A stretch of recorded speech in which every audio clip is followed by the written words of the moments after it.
Okay.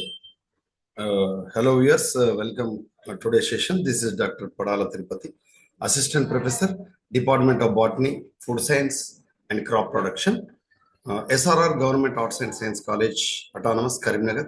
So, my dear friends, today we are going to discuss about the 2016 July previous paper of UGC, NTA UGC NET paper 1. So మనం ముఖ్యంగా TS set అదేవిధంగా UGC net రాస్తున్నటువంటి అభ్యర్థులకి ఫ్రెష్గా PG చేస్తున్నటువంటి విద్యార్థులు TS set UGC net apply చేసుకోవచ్చు.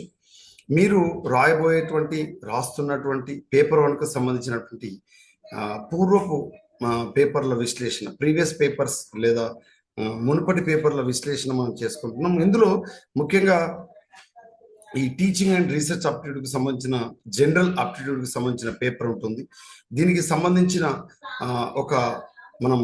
ఒక at a glance ఒకసారి మనం దాంట్లో ఉండేటువంటి ఇంటర్నల్గా సిలబస్ మనం గమనిస్తే టీచింగ్ అండ్ రీసెర్చ్ ఆప్టిట్యూడ్కి సంబంధించిన టిఎస్ సెట్ సంబంధించిన ఆల్ 29 పేపర్స్కి సంబంధించిన 29 సబ్జెక్ట్స్లలో టిఎస్ సెట్ మనకు ఉస్మానియా విశ్వవిద్యాలయం నిర్వహిస్తుంది. రాష్ట్ర స్థాయి అర్హత పరీక్షకు సంబంధించి మనం గమనించాలి. ఆన్లైన్ టెస్ట్ ఉంటుంది. ముఖ్యంగా ఇది ఆబ్జెక్టివ్ టైప్ మోడ్లో ఉంటుంది. ప్రతి ప్రశ్నకి 2 మార్కులు ఉంటాయి. ఇది నెగటివ్ మార్కింగ్ లేనటువంటి పేపర్. ఇది గుర్తుపెట్టుకోవాలి. నెగటివ్ మార్కింగ్ టిఎస్ సెట్లో ఉండదు, యూజీసీ నెట్లో ఉండదు. ఎన్టీఏ యూజీసీ నెట్లో కూడా నెగటివ్ మార్కింగ్ లేదు. అంటే హోమ్ సైన్స్, అదేవిధంగా arts science, commerce, languages, education, psychology, వీటికి సంబంధించినటువంటి ఫిలాసఫీ, సోషియాలజీ, వీటికి సంబంధించినటువంటి పేపర్లలో మనకు నెగటివ్ మార్కింగ్ లేదు. అభ్యర్థులు గమనించాలి. ఇది టీచింగ్ అండ్ రీసెర్చ్ ఆప్టిట్యూడ్కి సంబంధించినటువంటి వాటిలో అభ్యర్థులు గమనించాలి. ఈ మొత్తం ఈ 10 అంశాలకు సంబంధించి 10 యూనిట్స్కి సంబంధించి ఈ క్వశ్చన్స్ అనేటువంటి ఇందులోకి వెళ్ళి వస్తాయి. దీన్ని మించి ఒక క్వశ్చన్ కూడా వేరే రాదు. టిఎస్ సెట్లు అయితే ఇప్పుడు మీరు చూస్తున్న ఏ విధంగా అయితే ఉన్నాయో దాన్ని మించి ఒక ప్రశ్న కూడా ఎక్కువ వేయడు. ప్రతి యూనిట్లోకి వెళ్ళి 5 ప్రశ్నలు ఇస్తారు. టీచింగ్ ఆప్టిట్యూడ్ 5 ప్రశ్నలు, రీసెర్చ్ ఆప్టిట్యూడ్ 5 ప్రశ్నలు, కాంప్రహెన్షన్ 5 ప్రశ్నలు, కమ్యూనికేషన్ 5 ప్రశ్నలు, మ్యాథమెటికల్ రీజనింగ్ అండ్ ఆప్టిట్యూడ్ 5 ప్రశ్నలు, లాజికల్ రీజనింగ్ 5 ప్రశ్నలు, డాటా ఇంటర్ప్రిటేషన్ 5 ప్రశ్నలు, ఐసీటీ ఇన్ఫర్మేషన్ కమ్యూనికేషన్ టెక్నాలజీ 5 ప్రశ్నలు, అదేవిధంగా ఈ పీపుల్ డెవలప్మెంట్ ఎన్విరాన్మెంట్కి సంబంధించిన 5 ప్రశ్నలు, హయ్యర్ ఎడ్యుకేషన్ సిస్టమ్కి సంబంధించిన 5 ప్రశ్నలు. కాబట్టి ఈ బ్లూ ప్రింట్ను ఫాలో అవుతారు టిఎస్ సెట్లో. కానీ UGC NET, NTA national eligibility టెస్ట్కి సంబంధించిన యూజీసీ నిర్వహించేటువంటి ఎన్టీఏ నేషనల్ టెస్టింగ్ ఏజెంట్ నిర్వహించే పరీక్షలు మాత్రం ఈ 10 యూనిట్స్లోకి వెళ్ళే ప్రశ్నలు అడుగుతారు. కానీ కొంత కన్ఫ్యూజన్గా వెనుకది ముందు అడుగుతున్నారు మనం ప్రీవియస్ పేపర్ విశ్లేషించి చూస్తే. బట్ సిలబస్ మాత్రం same. UGC NET, NTA UGC NET నిర్వహించేటువంటి పేపర్ 1లో ఏ సిలబస్ ఉందో సేమ్ మనకు టిఎస్ సెట్కు సంబంధించినటువంటి పేపర్ 1 29 సబ్జెక్టులో రాస్తున్న అభ్యర్థులకి ఈ సిలబస్ నుంచి ఒక క్వశ్చన్ కూడా వేరే రాదు. బ్లూ ప్రింట్ ఫాలో అవుతారు. మొదటి 5 ప్రశ్నలు అంటే టీచింగ్ ఆప్టిట్యూడ్, తర్వాత 5 ప్రశ్నలు అంటే 6 నుంచి 10 ప్రశ్నలు అంటే రీసెర్చ్ ఆప్టిట్యూడ్. అంతకు మించి ఒక క్వశ్చన్ కూడా ఎక్స్ట్రా రాదు. ఇది టిఎస్ సెట్ రాయబోయే అభ్యర్థులు గమనించాలి. సరే, మరి మనం 2016లో నిర్వహించినటువంటి నేషనల్ టెస్టింగ్ ఏజెంట్స్ ద్వారా నిర్వహించినటువంటి పేపర్ 1కు సంబంధించిన విశ్లేషణ కనుక మనం చూసినట్లయితే అభ్యర్థులు గమనించాలి. దీనికి పేపర్ అనేటువంటిది డెఫినెట్గా మనకి టీచింగ్ అండ్ రీసెర్చ్ ఆప్టిట్యూడ్తో పాటుగా మనకు ఈ ఎన్విరాన్మెంటల్ సైన్స్కి సంబంధించి కానీ, పీపుల్ డెవలప్మెంట్కి సంబంధించి కానీ, రీసెర్చ్ ఆప్టిట్యూడ్కి సంబంధించి కానీ ఇది ఇంటర్నల్గా మెర్జ్ అయ్యి ఇక్కడ ప్రశ్నలు అడిగినటువంటి దాఖలాలు మనకు కనబడుతున్నాయి. సో మొదటి క్వశ్చన్ చూడండి. ఇక్కడ మీరు గమనిస్తే which of the following is the largest source of water pollution in major rivers in India. భారతదేశంలో ముఖ్యంగా భారతదేశ నదులు కలుషితానికి కారణమయ్యేటువంటి అత్యంత ముఖ్యమైన కాలుష్య కారకం ఏంటిదని అడిగాడు. నీటి కాలుష్య కారకం ఏంటిదన్నాడు. Which of the largest source of the water pollution in major rivers in India. భారతదేశంలో అత్యంత ప్రధానమైన నదులుగా చెప్పుకునేటువంటి ఆ నదులకి ఈ కాలుష్య కారకం దేని ద్వారా జరుగుతుంది, ఏ సెక్టార్ ద్వారా జరుగుతుందంటే అన్ట్రీటెడ్ సివేజా, అగ్రికల్చర్ రనాఫా, unregulated small scale industries, religious practices. అంటే గుర్తుపెట్టుకోండి, భారతదేశంలో ఉండేటువంటి ఈ నదులు, ప్రధానమైనటువంటి నదుల్లో ఈ కాలుష్య కారకంగా దేని అని చెప్పుకోవచ్చు అంటే మనకు వ్యవసాయ రంగానికి సంబంధించి దాని నుంచి విడుదలయ్యేటువంటి వ్యర్థాలే ప్రధానమైనటువంటి కారణంగా మనం చెప్పుకోవచ్చు. ఇచ్చిన ఆప్షన్ ఆధారంగా మనం ఆన్సర్ పెట్టాలి. సెకండ్ క్వశ్చన్ చూడండి, sustainable development goals specific target to be achieved by. మనకి ఏదైతే సుస్థిరాభివృద్ధి లక్ష్యాలు, ఏదైతే మనకు సస్టైనబుల్ డెవలప్మెంట్ గోల్స్, వీటిని ఎస్డిజి గోల్స్ అని కూడా మనం పిలుస్తాం. ఎస్డిజి గోల్స్ అని పిలుస్తారు. కాబట్టి ఈ ఎస్డిజి గోల్స్ కు సంబంధించి మనకు ఎప్పట్లోగల వీటిని సాధించాలంటే 2030 లోపల సాధించాలి. ఇది మనకు సుస్థిరాభివృద్ధి లక్ష్యాలకు సంబంధించి ముఖ్యంగా అడుగుతున్నటువంటి ప్రశ్న, పీపుల్ డెవలప్మెంట్ అండ్ ఎన్విరాన్మెంట్ కి సంబంధించి. అంతకుముందు వీటిని మనకు మిలీనియం డెవలప్మెంట్ గోల్స్ గా ఉండేవి, తర్వాత సుస్థిరాభివృద్ధి లక్ష్యాలుగా మనం పిలువబడుతున్నాం. ఆ సుస్థిరాభివృద్ధి లక్ష్యాలు ఏ ఇయర్ లోపల సాధించాలంటే 2030 లోపల గమనించాలి. ఇక ఈ మనకు Indian governments target of producing power from biomass by the year 2022 అని ఇచ్చారు. ఇందులో కరెక్ట్ ఆప్షన్ ఇవ్వలేరు. ఏదైతే మనకు ఈ జీవ ఇంధనం నుంచి, అంటే మీన్స్ బయోమాస్ నుంచి, ఏదైతే జీవద్రవ్యరాశికి సంబంధించినటువంటి వాటి నుంచి ఉత్పత్తి అయ్యేటువంటి ప్రోడక్ట్స్ కి సంబంధించి, ముఖ్యంగా పవర్ కి సంబంధించి ఇచ్చినటువంటి ఆప్షన్ లో కరెక్ట్ లేదు. కాబట్టి క్వశ్చన్ రాంగ్ అని అందరికీ సమానమైన మార్కులు ఇవ్వడం జరిగింది. ఇక నెక్స్ట్ ఫోర్త్ క్వశ్చన్ మనం చూసినప్పుడు అసెర్షన్ అండ్ రీజన్ అని మనం చెప్పుకుంటాం. ఈ అసెర్షన్ అండ్ రీజన్ కి సంబంధించి మీరు గమనించినప్పుడు అభ్యర్థులు గమనించాలి. ముఖ్యంగా ఇదే మొదటి వీడియోగా మీరు గమనిస్తే 35వ వీడియోగా మనం చెప్పుకుంటున్నాం. ఇదే వీడియోగా గమనిస్తే మొదటి ప్రశ్న, మొదటి ఆప్షన్ ఏముంటుందంటే A and R, both A and R true, R is correct explanation of A అని ఇస్తారు. అదేవిధంగా రెండో ఆప్షన్ మనం తీసుకున్నట్లయితే both A and R true, but R is not correct explanation to A అని ఇస్తారు. మూడో ఆప్షన్ మనం గమనిస్తే ఏ ట్రూ ఆర్ ఫాల్స్ అంటారు. నాలుగో ఆప్షన్ గమనిస్తే ఏ ఫాల్స్ ఆర్ ట్రూ అంటారు. ఇది గమనించాలి. అసెర్షన్ అండ్ రీజన్ కొంచెం సంబంధించిన ప్రశ్నలు చాలా ఎక్కువ ఫ్రీక్వెంట్ గా మనం గమనిస్తుంటాం కాంపిటేటివ్ ఎగ్జామ్ లో. మరి చూద్దాం. Conserving our soil resource is critical to human survival. ఏదైతే మనకు మృత్తికను మనం సంరక్షించడం అనేటువంటిది, ఈ మృత్తిక వనరును సంరక్షించడం అనేటువంటిది అత్యంత క్లిష్టమైనటువంటి ప్రక్రియగా మానవునికి సంబంధించినటువంటి రక్షణలో మనం పేర్కొనవచ్చు అని ఇచ్చాడు. కింద చూడండి, soil home to many micro organisms and contains minerals. Yes, ఖచ్చితంగా మనకు మృత్తిక అనేటువంటిది అత్యంత ప్రధానమైనటువంటి సూక్ష్మజీవులకు ఆధారభూతమైనటువంటి ఒక ఏది కారణంగా, లేదా అది నివాస యోగ్యమైనటువంటి ఏది వనరుగా మనం భూమిని చెప్పుకోవచ్చు. మరి రెండు కరెక్టే, కానీ ఇక్కడ గమనించండి, సంరక్షించడానికి మృత్తికలో ఉండేటువంటి సూక్ష్మ జీవులకు సంబంధం లేదు. కాబట్టి both A and R true అంటే correct, but R is not correct explanation to A. ఇది మీరు అర్థం చేసుకుని ఆన్సర్ పెట్టాల్సి ఉంటుంది. నెక్స్ట్ ఫిఫ్త్ క్వశ్చన్ చూడండి. వరల్డ్ మెటరలాజికల్ ఆర్గనైజేషన్స్ WMO అంటే ప్రపంచ వాతావరణ సంస్థ. ఈ ప్రపంచ వాతావరణ దినోత్సవం ఎప్పుడు జరుపుకుంటాం అంటే గుర్తుపెట్టుకోండి, ఈ ఎన్విరాన్మెంట్ కి సంబంధించి మార్చికి సంబంధించి మీరు గమనిస్తే March 21 world forest day, March 22 world water day, March 23 world meteorological day అంటే ప్రపంచ వాతావరణ దినోత్సవం. చూడండి, March 21 forest day, March 22 water day world, అదేవిధంగా మార్చ్ 23 వరల్డ్ మెటీరియలాజికల్ డే. మరి సార్ ప్రపంచ పర్యావరణ దినోత్సవం ఉంటాం కదా, అది వరల్డ్ ఎన్విరాన్మెంట్ డే, అది జూన్ 5గా మనం చెప్పుకుంటాం. జూన్ 5 ప్రపంచ మనకు పర్యావరణ దినోత్సవం. అదేవిధంగా ఫిబ్రవరి 2 దేనికి చెప్పుకుంటామంటే వరల్డ్ వెట్లాండ్ డే, ప్రపంచ చిత్తడి నేలల దినోత్సవం అని చెప్పుకుంటాం. అదేవిధంగా మే 22 వరల్డ్ బయోడైవర్సిటీ, ప్రపంచ జీవ వైవిధ్య దినోత్సవంగా మనం చెప్పుకుంటాం. ఇట్లా మనం కొన్ని ముఖ్యమైనటువంటి, అదేవిధంగా సెప్టెంబర్ 16 మనం చెప్పుకుంటాం. సెప్టెంబర్ 16 ఓజోన్ డే అని మనం చెప్పుకుంటాం. సెప్టెంబర్ 16 ఏంటిది? Ozone day. తర్వాత April 22 earth day, world earth day, ప్రపంచ ధరిత్రి దినోత్సవం చెప్పుకుంటాం. ఎర్త్ డేగా మనం చెప్పుకోవడం అనేటువంటిది జరుగుతుంది. ఎర్త్ డే ప్రపంచ ధరిత్రి దినోత్సవంగా ఏప్రిల్ 22 మనం జరుపుకుంటాం. సెప్టెంబర్ 16 ఓజోన్ డేగా జరుపుకుంటాం. అట్లా ఈ విధంగా మీరు ముఖ్యమైనటువంటి డేస్, వాటి యొక్క ఇంపార్టెన్స్ కూడా మీరు చదువుకోవాల్సి ఉంటుంది. మరి అడిగిన ప్రశ్న ఏంటిది? World meteorological organisation WMO objectives, దాని యొక్క ముఖ్య లక్ష్యం ఏంటిదంటే has been reduce the number of deaths to hydrometeorological disasters over the decade of 2010 to 19 with reference to the decade 94-2003. ఈ 94-2003 యొక్క దశాబ్దాన్ని ఆధారంగా చేసుకొని 2010 నుంచి 2019 మధ్యలో సాధ్యమైనంత వరకు ఈ నీరు మరియు వాతావరణానికి సంబంధించినటువంటి విపత్తులకు సంబంధించినటువంటి ఇది మరణాలను మృతుల సంఖ్యను తగ్గించాలని తీసుకున్నారు. ఎంత శాతానికి తగ్గించాలని తీసుకున్నారు? 50%. The right answer is 50%. Then 6th question చూడండి. Dash a type of memory circuitry that holds the computer startup routine. ఇది ఐసిటికి సంబంధించి, ఇన్ఫర్మేషన్ అండ్ కమ్యూనికేషన్ టెక్నాలజీకి సంబంధించినటువంటి ప్రశ్న, ముఖ్యంగా కంప్యూటర్ రంగానికి సంబంధించినటువంటి ప్రశ్న. చూడండి, ఇక్కడ అబ్రివేషన్స్ అడిగాడు. అంటే ఇక్కడ అడిగింది ఏంటిదంటే, ఇక్కడ ర్యామ్ ఉంటుందా రోమ్ ఉంటుందా అని అడిగాడు. గుర్తుపెట్టుకోవాలి, ర్యాండమ్ యాక్సెస్ మెమరీ, ర్యామ్ అంటే ర్యాండమ్ యాక్సెస్ మెమరీ, ఆర్ఓఎం అంటే రీడ్ ఓన్లీ మెమరీ. మరి ఇక్కడ ఎలాంటి memory? Circuitry that holds the computer startup routine. Computer start చేయడానికి ఏం తోడ్పడుతుందంటే read only memory, R O M, read only memory.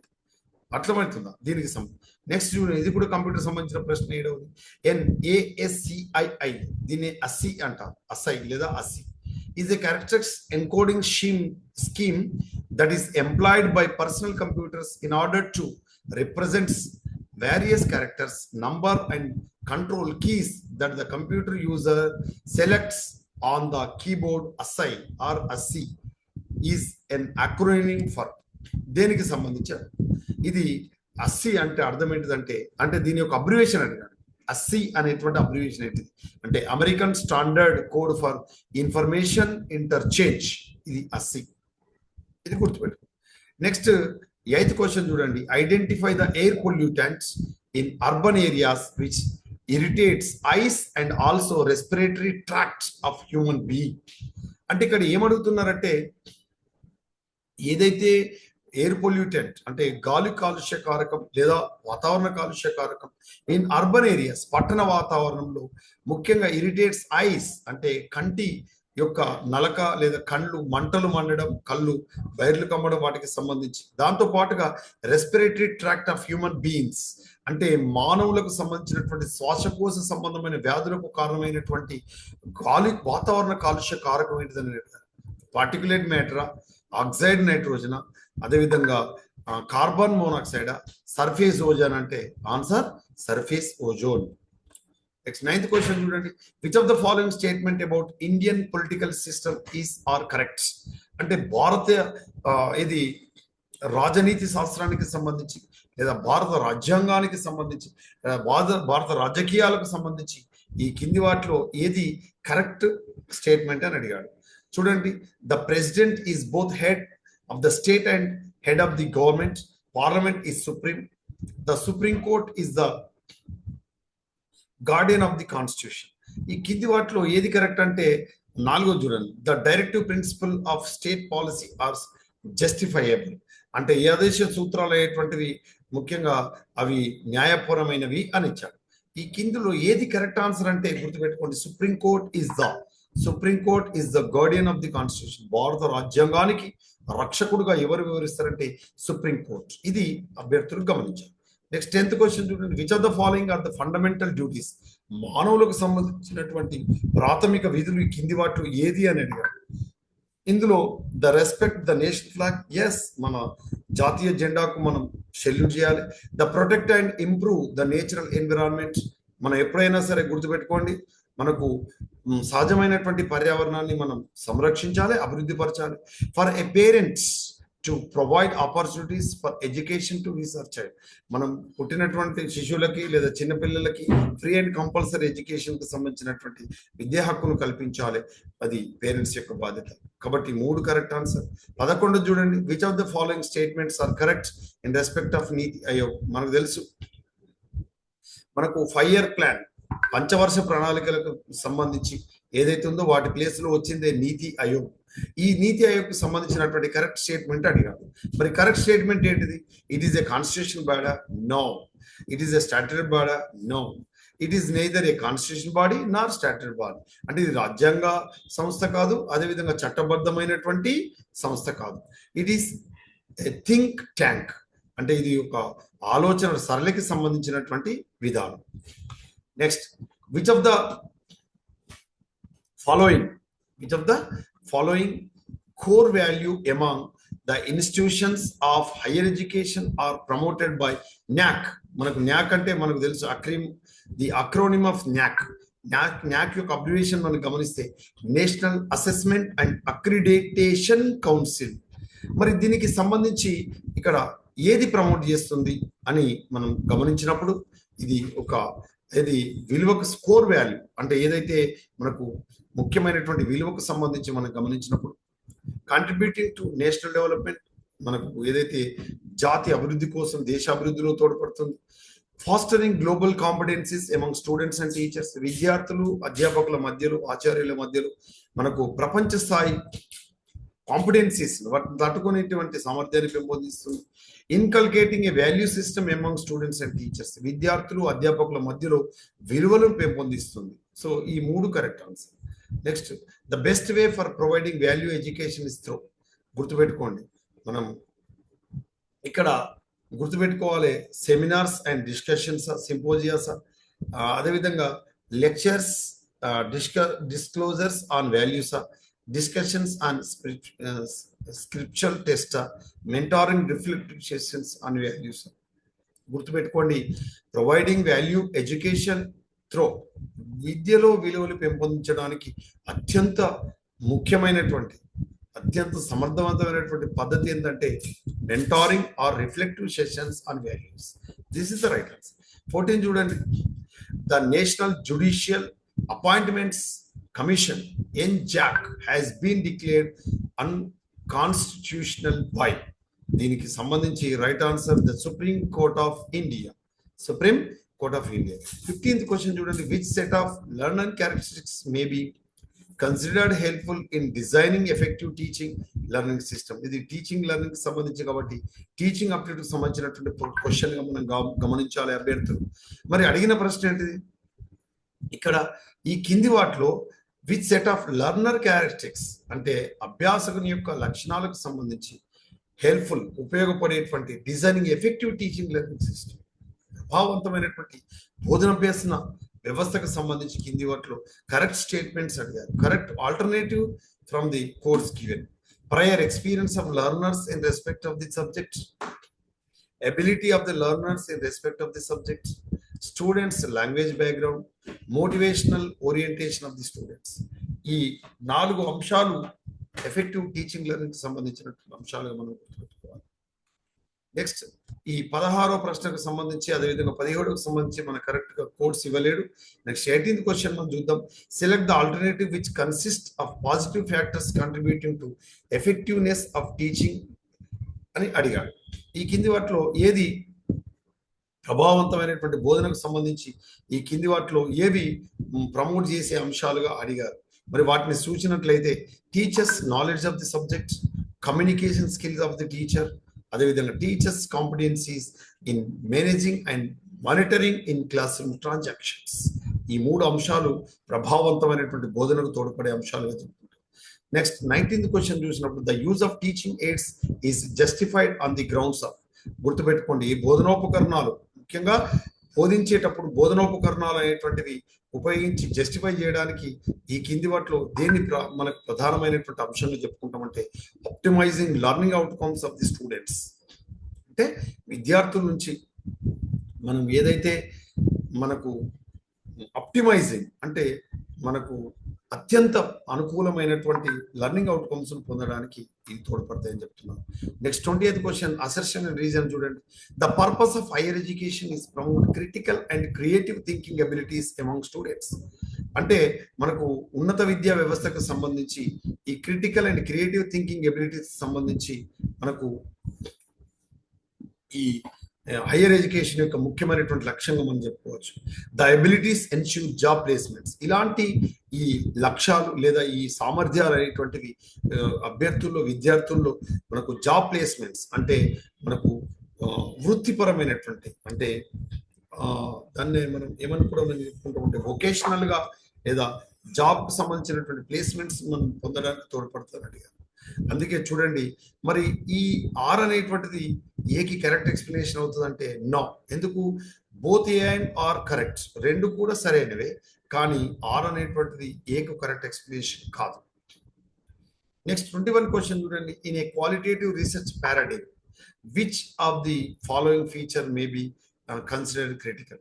గుర్తుపెట్టుకోండి, ఈ రీసెర్చ్ కి సంబంధించినటువంటి పారాడిమ్స్ అనేటువంటివి మనం ఏవైతే పారాడిమ్స్ మనకు ఊహలు ఏవైతే ఉంటాయో వాటికి సంబంధించి క్వాలిటేటివ్ రీసెర్చ్ పారాడిమ్స్ సంబంధించి ఈ కింది వాటిలో ఏది మనకు క్రిటికల్ గా అనాలిసిస్ చేస్తుంది, ఉపయోగపడుతుంది అంటే data collection with bottom of empirical evidences అనేటువంటిది ఇచ్చిన ప్రశ్నకు సరైన సమాధానం మనం చెప్పుకుంటాం. 22nd క్వశ్చన్ చూడండి. Which of the following list of statements identify the set which has negative implications for research.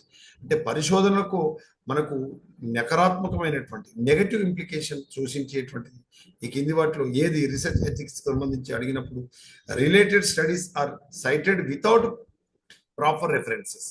ఇది మనకు నెగటివ్ ఇంప్లికేషన్ సంబంధించిన రీసెర్చ్ ఎథిక్స్ సంబంధించి.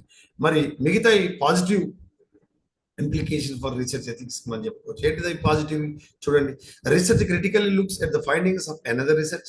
Research findings are made the basis of policy making and then conduct. దీనికి సంబంధించి మిగతా అంశాలు మనం చూసినప్పుడు a research study is replicated with a view to verify the evidences from other researchers. మరి ఇక్కడ నెగటివ్ ఇంప్లికేషన్స్ సంబంధించి చూసినప్పుడు conduct of practitioner is screened in terms of reported research evidences. Both policy making and policy implementing process are regulated in terms of preliminary studies. The 23rd question మీరు చూసినట్లయితే ఇక్కడ ఏమి ఇచ్చాడంటే ఇక్కడ ఒక పరిశోధన అయ్యేటువంటిది in a research on the effect of children learning practices. అంటే విద్యార్థి యొక్క అభ్యసన సంబంధించి on stress proneness of children in competing school projects. The hypothesis formulated that child rearing practices do influence stress proneness.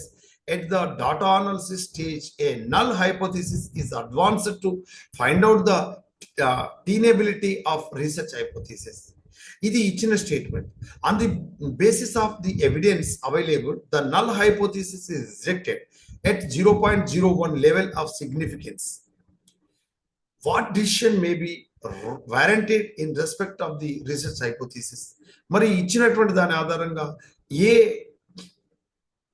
ఏది డిసిషన్ అయ్యేటువంటిది correct అవుతుందంటే the research hypothesis will be accepted.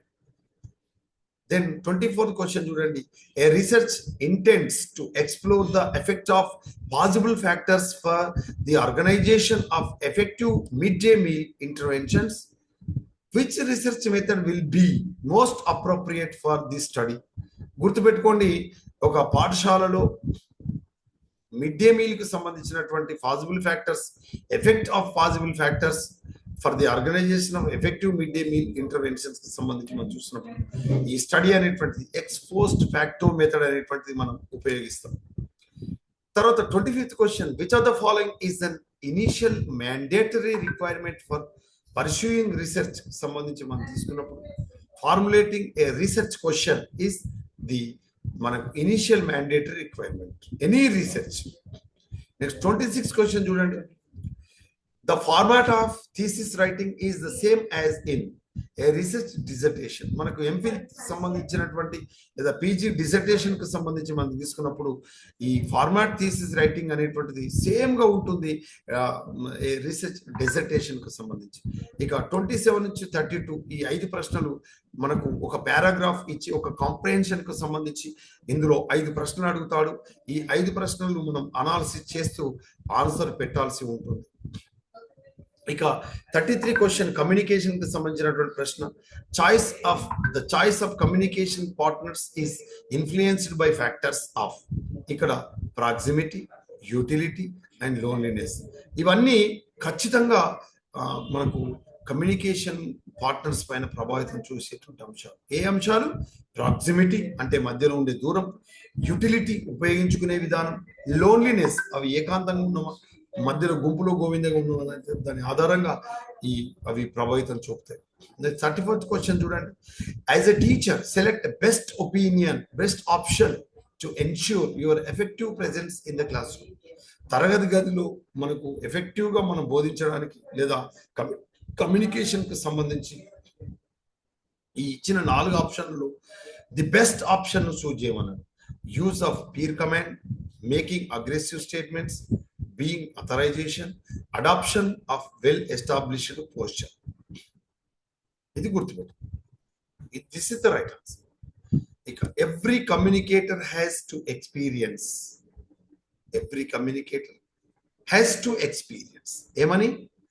Manipulated ఎమోషన్సా, the issue of హోమోఫిలిసా, status dislocation. అంటే గుర్తుపెట్టుకోండి, anticipatory excitement. Every communicator, ఏ సంభాషణకర్త అయినా ఖచ్చితంగా అనుభవం పొందుతాడు. ఏమని? Anticipatory excitement. Next 36 question. Imagine you are working in an education institution where people are of equal status.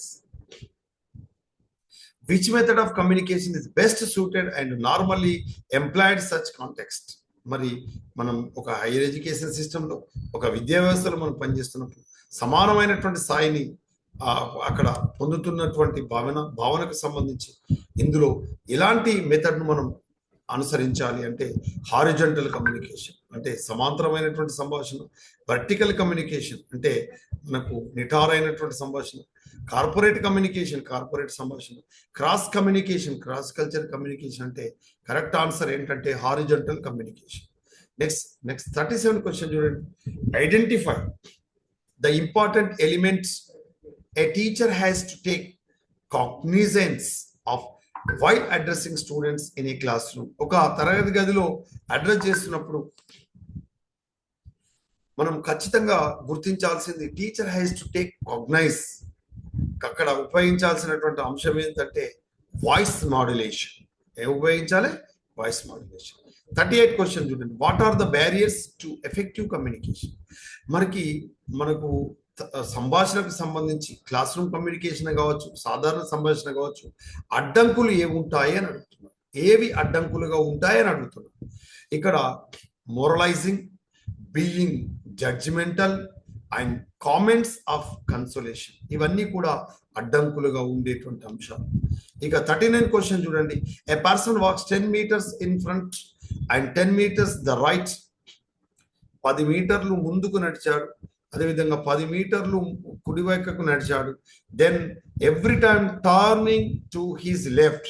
ఇటు ప్రతిసారి 5 ఈ 5 మీటర్లు నడుస్తాడు. అదేవిధంగా 15 meters నడుస్తాడు. అదేవిధంగా 5 మీటర్ లెఫ్ట్ నడిచాడు అన్నాడు అంటే ఇటు. అదేవిధంగా 15 meters లెఫ్ట్ నడుస్తాడు అన్నాడు. ఆ తర్వాత 15 meters లెఫ్ట్ నడుస్తాడు అన్నాడు. How far he from his starting point. ఇక్కడి నుంచి ఇక్కడికి ఉన్న దూరం ఎంత అని అడుగుతున్నాడు. చూడండి, ఇక్కడ నుంచి ఇక్కడికి 10 kilometers, ఇక్కడ నుంచి ఇక్కడికి 5 kilometers. ఓకే, మళ్ళీ ఇక్కడ నుంచి ఇక్కడికి 15 kilometers. కాబట్టి వీటి మధ్యలో దూరం ఎంత అని అడుగుతున్నాడు. కాబట్టి ఇక్కడ నుంచి ఇక్కడికి మనకు ఉండేటువంటి దూరం ఎంత? 5 meters. అట్లా మీరు రాయాలి. అదేవిధంగా ఇది బ్లడ్ రిలేషన్ కి సంబంధించినటువంటి ప్రశ్న. ఏ సిస్టర్ ఆఫ్ బి అంటే బి యొక్క సోదరి. F is daughter of G, G యొక్క కూతురు F. C is mother of B, B యొక్క తల్లి C. D is father of C, C యొక్క తండ్రి D. And E is mother of D, D యొక్క తల్లి ఈ. మరి ఇప్పుడు A is related to D as. A డికి ఏమవుతాడు? ఏ డీల మధ్య సంబంధం ఏంటి అంటే answer granddaughter, మన్మరాలు. Next 41 question చూడండి. ఇది లెటర్ సిరీస్. లెటర్ సిరీస్ కి సంబంధించి మీరు చూసినప్పుడు in the series A B, E D C, F G H I ఇలా చూసుకున్నప్పుడు మీరు గమనిస్తే ఏబి 2 అక్షరాలు, ఈడిసి 3 అక్షరాలు, ఎఫ్జిహెచ్ఐ 4 అక్షరాలు. అదేవిధంగా మధ్యలో 5 అక్షరాల టర్మ్ ఏంటిది. తర్వాత ఇక్కడ ఓపిక్యూఆర్ఎస్టి ఇవి 6 అక్షరాలు ఉంది. మరి 5 అక్షరాలు ఏంటిదని అడిగాడు. ఇందులో గమనిస్తే ఎన్ఎంఎల్కేజే ఇస్ ద రైట్ ఆన్సర్. 42 చూడండి. Among the following propositions two are related in such a way that one is the denial of the other, which those are propositions. ఇట్లాంటివి ఖచ్చితంగా ఎగ్జామ్ లో యూజీసీ నెట్ లో మనం గమనిస్తున్నాం, అభ్యర్థులు గమనించాలి. ఇందులో కరెక్ట్ కోడ్ ఉన్నాయి అడుగుతున్నాం. All women are equal to men, అందరూ మహిళలు పురుషులతో సమానం. Some women are equal to men, కొద్ది మంది మహిళలే పురుషులతో సమానం. అదేవిధంగా some women are not equal to men, కొద్ది మంది పురుషులకు సమానం కాదు. No women are equal to men, ఎవరు కూడా పురుషులకు సమానం కాదు. మరి కింది వాటిలో ఏది కరెక్ట్ అంటే గుర్తుపెట్టుకోండి, all women are equal to men, ఆ అందరు మహిళలు పురుషులతో సమానం అంటున్నారు. Some women are not equal to men అంటున్నారు. These two statements are correct. 43 గురించి చూడండి.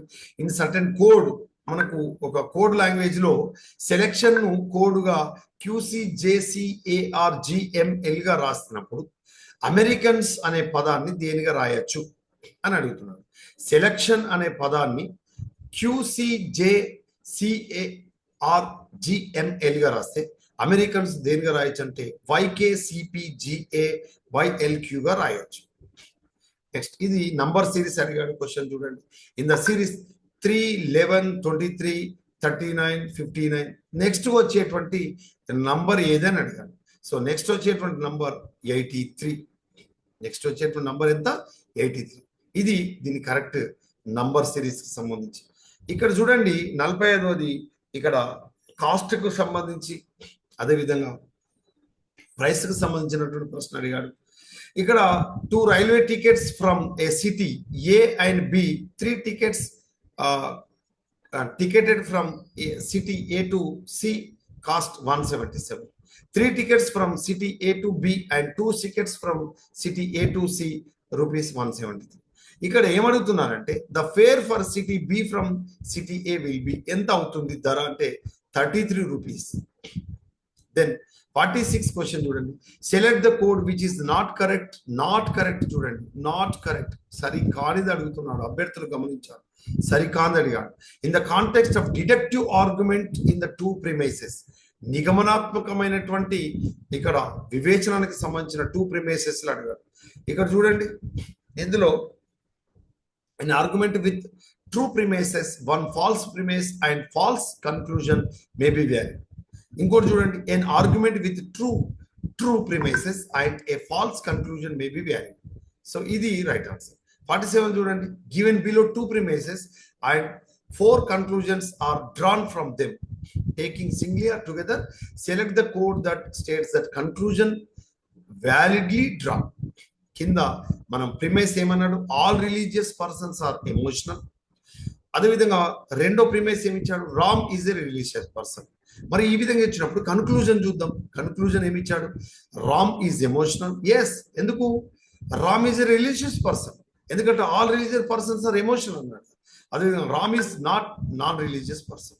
అదేవిధంగా రామ్ ఇక్కడ రిలీజియస్ పర్సన్స్ కావాల్సినటువంటి అవసరం లేదు. ఈ 2 అనేటువంటివి కరెక్ట్ ఆన్సర్. అదేవిధంగా 48 క్వశ్చన్ చూడండి.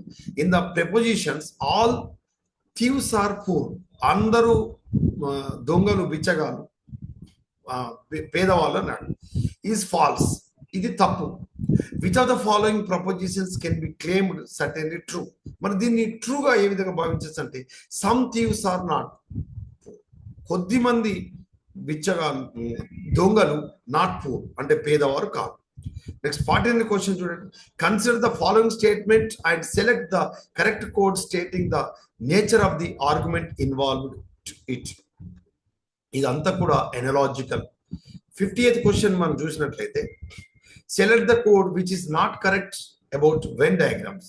ఇందులో వెన్ డయాగ్రామ్ కు సంబంధించి when diagram represents propositions as well as classes. ఇక్కడ నాట్ కరెక్ట్ అని అడుగుతున్నాడు, అందుకే అభ్యర్థులు చదివి 4 ఆప్షన్స్ చూసి కరెక్ట్ ఆన్సర్ పెట్టారు. నాట్ కరెక్ట్ అన్నాడు. ఇందులో Venn diagram represents propositions as well as classes. Yes, correct answer. It can provide clear method of notation, కరెక్టే. It can be either valid or invalid. ఇది ఇచ్చిన ప్రశ్నకు సరైన సమాధానం. ఇది not correct answer. It can provide the direct method of testing the validity. ఈ 3 options మనకు Venn diagram కు సంబంధించి సరైనవే, కానీ సరికాంది అడిగాడు కాబట్టి సరికాంది అడిగినప్పుడు సి ఆప్షన్ కరెక్ట్ ఆన్సర్. ఇక నెక్స్ట్ 51 నుంచి గుర్తుపెట్టుకోండి, 55 వరకు ఏముంటాయంటే ఇది డాటా ఇంటర్ప్రిటేషన్, దత్తాంశ విశ్లేషణకు సంబంధించి గుర్తుపెట్టుకోవాలి. దీని తర్వాత నెక్స్ట్ క్వశ్చన్ చూడండి. ఎన్ అన్సాలిసిటెడ్ ఈమెయిల్ మెసేజ్, ఇది మనకు కంప్యూటర్కి సంబంధించినటువంటి పరిజ్ఞానం. Sent to many recipient at once is, మరి ఒకేసారి మనకు సంబంధించింది ఒకేసారి కొన్ని ఎక్కువ మందికి వచ్చి చేరేటువంటి మెయిల్ మనం ఏమంటే స్పామ్ అంట. The statement, the study, development, implementation, support of management, computer-based information systems, particularly software applications and computer hardware refers to. దీన్ని మనం ఐటీ అని పిలుస్తాం, ఇన్ఫర్మేషన్ టెక్నాలజీగా మనం పిలుస్తాం. ఏమంటాం? Information technology. 59 క్వశ్చన్ చూడండి, ఇది మనకు మ్యాథ్స్ కి సంబంధించినటువంటి binary equivalent the decimal number 48 is 110000. Then the binary equivalent, the decimal number 51 is given 110011. Then 60th question చూడండి, the process of copying files to CD-ROM is known as. మనకు ఏదైతే సిడిలో copy చేయడానికి ఉపయోగించేటువంటి విధానాన్ని ఏమని పిలుస్తారంటే CD-ROM కు సంబంధించి బర్నింగ్ అంట. ఏమంటాం? Burning. So this is about the 2016 UGC net examination. My dear friends, national testing agency నిర్వహించినటువంటి 2016 జూలైలో నిర్వహించినటువంటి యూనివర్సిటీ గ్రాంట్స్ కమిషన్ కు సంబంధించిన నేషనల్ ఎలిజిబిలిటీ టెస్ట్ కు సంబంధించినటువంటి paper work. So my dear friends, previous papers analysis చేసినప్పుడు యూజీసీ నెట్ లో question యొక్క లెంత్ డెప్త్ ను అబ్జర్వ్ చేస్తూ విశ్లేషిస్తూ మనం చదివినట్లయితే డెఫినెట్లీగా మనం రానున్నటువంటి ఎగ్జామినేషన్ లో డెఫినెట్లీగా మనం క్వాలిఫై అవుతాం. అందుకే నాతో నమ్మకంగా చెప్పండి, SRR government arts science college autonomous, department of botany, food science, crop production మిమ్మల్ని వెన్నంటే ఉంటుంది, మిమ్మల్ని నడిపిస్తుంది, మిమ్మల్ని గెలిపిస్తుంది అనడంలో ఏమాత్రం సందేహం లేదు. మీకు ఎలాంటి డౌట్ ఉన్నా నన్ను అప్రోచ్ కావచ్చు. మీతో మాట్లాడుతున్న నేను doctor Padala Tirupati. I wish you